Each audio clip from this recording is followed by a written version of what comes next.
Hey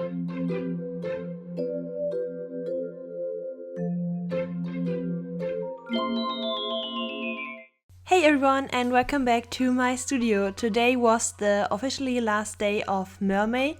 Well, when I'm recording this, it's the 31st and you're going to be watching it on the 1st of June.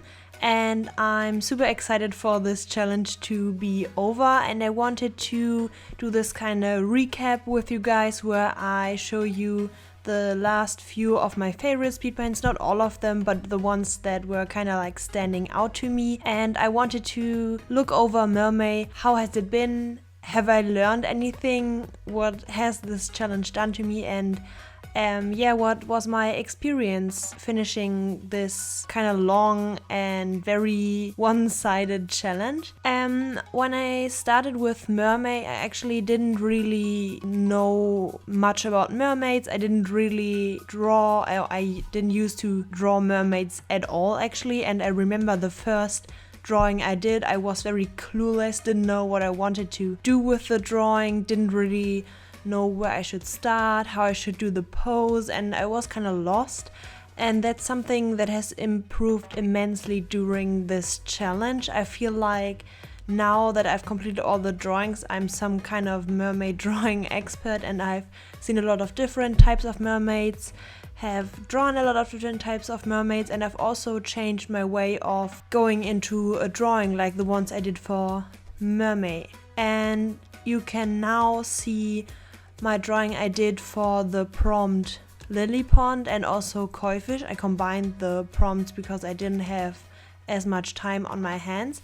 And as you can see, this drawing already is way different from the ones I did in the beginning where it was just the mermaid and a plain background. I did do some of those types of drawings later on as well when I didn't have as much time.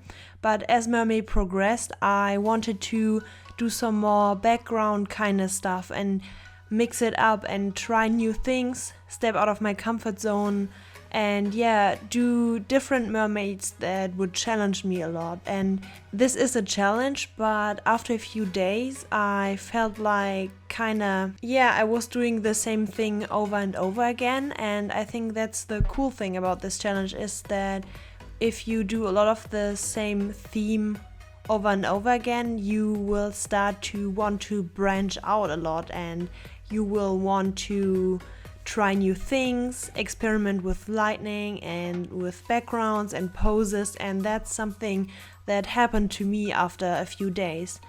This drawing that you see right now, for example, which was for the prompt siren, was something I wouldn't have drawn in the beginning of Mermay. It's a drawing of this kind of creepy looking mermaid who is luring in this sailor, and because I was so used to drawing mermaids already, I also started to incorporate something like a man, which I wouldn't usually draw, and I also started experimenting with lightning effects and having different atmospheres in my drawings, and that's something I'm very much enjoying, and that I'm very happy that I did this challenge just because of this thing that I practiced with getting atmosphere into a drawing and trying out different lighting techniques and stuff, and just kind of stepping out of my comfort zone after a long time of doing a lot of commissions where usually you don't really do drawings like this for commissions. It's all very similar poses, similar lighting situations that the people are in. So it was a lot of fun to kind of do stuff that's not the usual. And the thing for choosing colors in different lighting situations is you really have to get used to choosing colors that you wouldn't really choose in a normal situation. So for example, in this kind of darker setting, the skin color of the mermaid is super dark and super purple, and if you just look at the color on its own, it looks super, not like a skin color that you would choose for a mermaid like this, but in the setting with all the darker colors surrounding the mermaid, it fits, and looking at the surrounding colors, it makes sense and looks like kind of light purplish skin. And that's something I had to learn over this challenge, that you have to look at the colors all around the color you want to draw. And yeah, that's something I wanted to push myself even further with this drawing, which was for the prompt pirate. And I decided to use this pirate illustration that I found on Pinterest, and I wanted to kind of replicate the lightning situation and the colors that the artist had used in his drawing, because I wanted to push myself and experiment more with color situations and light situations. And I just imported the picture into my Photoshop file, and I kind of picked the colors of the illustration, and I just picked the colors and looked at the colors that the artist was choosing and how he or she was using color to convey this light situation that is going on in the image. And yeah, it helped me step out of my comfort zone a lot and kind of choose more orangey, warm colors, because I'm more of a coolish pastel kind of girl. So yeah, that helped me a lot, and I had a lot of fun thinking about cool accessoires for the mermaid and kind of be more creative with her outfit and go more into detail with stuff that I wouldn't usually draw, like the sword or whatever. Here you can see me pulling in the image and picking colors from the image and using it to kind of do something similar but in my own way. And I wanted to have this kind of backlit situation where the background is very bright and desaturated, and the mermaid is very dark and saturated, and you can see how the light is coming from the back. And I thought that is something very interesting to try to replicate in a drawing. I had a lot of fun doing new face angles and new light situations, and I can say I did learn a lot trying new things out, and I can really recommend sometimes stepping out of your comfort zone and learning from other artists and looking how they do certain color situations and how they would choose their colors. That's the finished look, and I'm very, very happy with how she has turned out.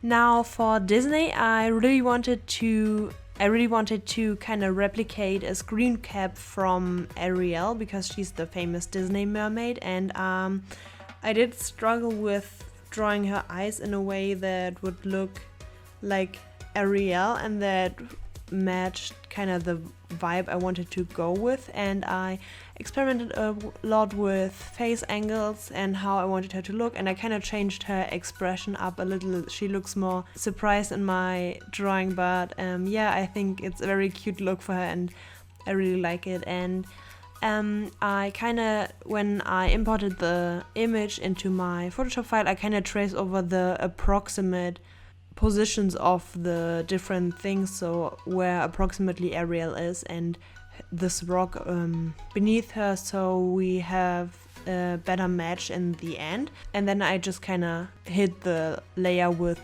the Disney screen cap and just went over and drew my own kind of thing from the reference on my phone. And the thing that I really struggled with when it came to coloring later was the fact that the colors are crazy vibrant. So her skin is super orangey and her hair is super red. It's so bright, and I never used colors like that, and that was kind of a challenge for me, but also very fun. And I did dull the colors down a lot actually, because I couldn't handle the vibrance of the colors. But still I tried to keep the overall feel of the drawing and the overall feel of the colors, how they work together and how they look together. And in the end I also decided to kind of add these light effects to the illustration to make it look a little bit more like something I would do. And I also experimented more with painting in the shadows of the face, which is something I picked up later on as well, because I had a lot of fun doing a more painterly style for the face. Doing more painterly things in drawings and also adding light effect is something that Mermay has kind of brought back into my memory and made me experiment with a lot more. Yeah, this is the finished Arial drawing next to the screen cap, and I really like how it turned out and how I did my own version of it, I guess. Now for the next one, I wanted to kind of do this very cool pose for the prompt deep sea.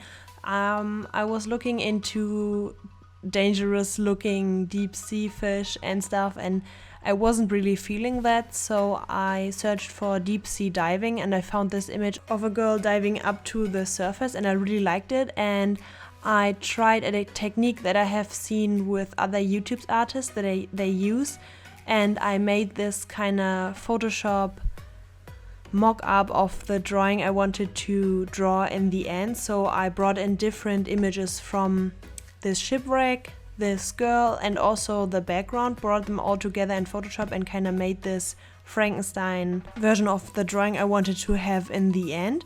And then I loosely traced over the different things, so because I already had the composition planned out in my Frankenstein image. And then I just hit this layer and started drawing my own thing over on top. And that really helped me understand the pose I wanted to use, and it really helped me just figure out the drawing in a way that I couldn't have if I just went in with a simple sketch. Now I wanted to show you something I have just recently learned. I know you probably already do this, but something that's very new for me is, well, what I did first, I wanted to blur out the background so the shipwreck would look like it's more in the back and further away. So I blurred the entire thing and then made a clipping mask and deleted the whole thing and just added in again the shipwreck, so the shipwreck would be blurry and not the mermaid. You know what I mean, you know what I did. And yeah, I just played around with the opacity, and then I did something I learned on the newest episode of the Can Cal show, and that's these kind of blurry, beautiful lines. And what you need to do to achieve that look is you just need to do the Gaussian blur at around 10 pixels, then put the layer mode to soft light, as you can see me doing right now, and then lower down the saturation of this layer that you have just made.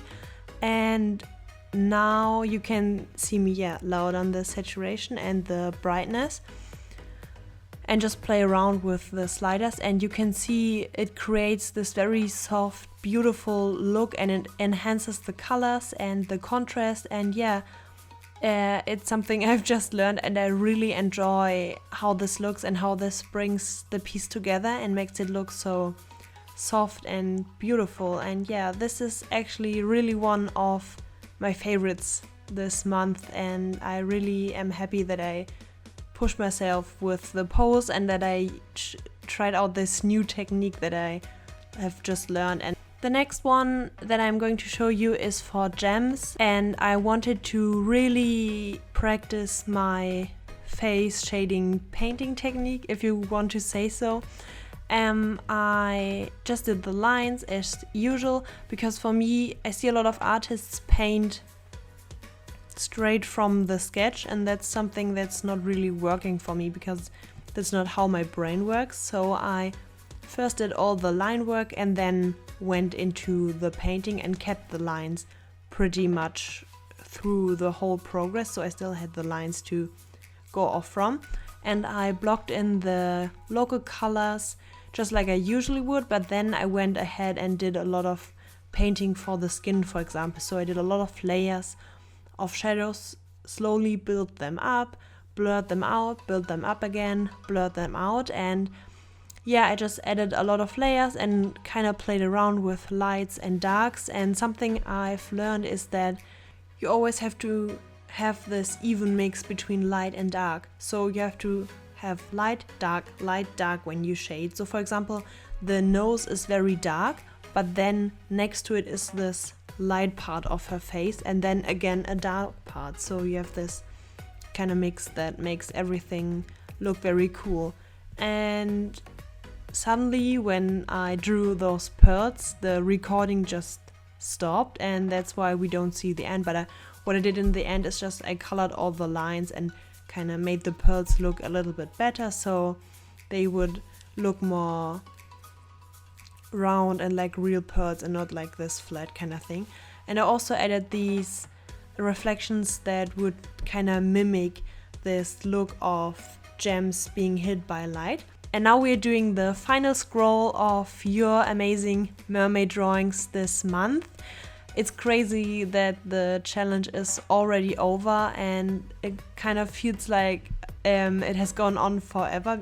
Well, 31 days is a long time. I'm so happy that we did this, and I'm so proud of you, because even though we are at the end of the challenge, there's still a lot of drawings coming in, and you all are doing your very best to make these beautiful mermaid drawings each and every day.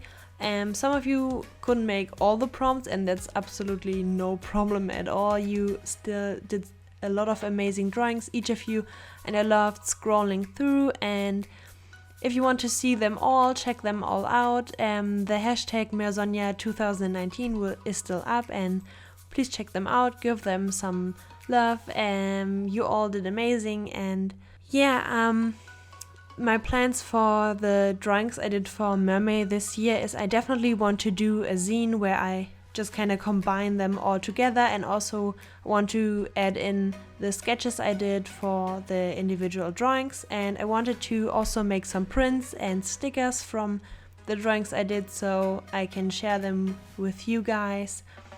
Yeah, that's something I'm very excited about, and I'm also excited to get back into my usual content and do a lot more commissions in the next few days. Okay, thank you so much for watching if you're still here. Thank you so much for your support. We're already at 700 subscribers now, which is crazy. I love you guys, and yeah, I will be seeing you very soon in my next video. Bye!